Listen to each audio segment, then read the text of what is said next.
Here's another nice example of a 19th century, early 19th century English grandfather's clock.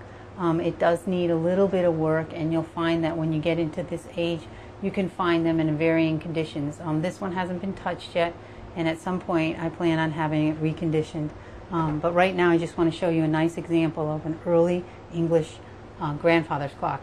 This grandfather clock in particular happens to have brass works.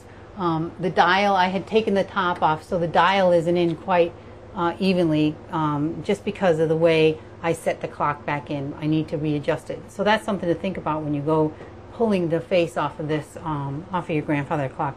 Usually the bonnet tops will roll right out in front, but you need to have somebody here to help stabilize them. This is average about 7 feet tall. Not unusual for grandfather clocks of this era. This is all done in oak, English oak, and you can see on the front I can open up just to give you a little idea of this is a metal face, signed. It was owned by a Griffin Owen at some point, and I can't quite make out what this is. Vivist is a family that or maker that made this clock with great flower decorations painted. You can see there's a little bit of a wear going on here, but that's not unusual, and it doesn't take away from the lamp. Great floral design in each corner with a second hand here.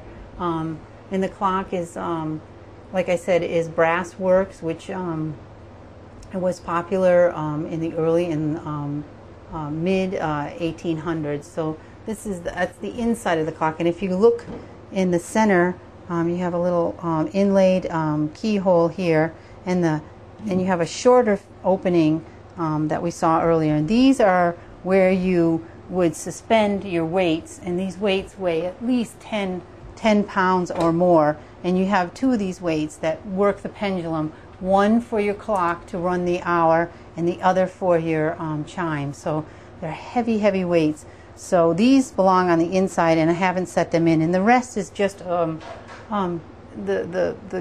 base of the clock is very typical of English works. So this is an example of a nice 19th century English grandfather clock.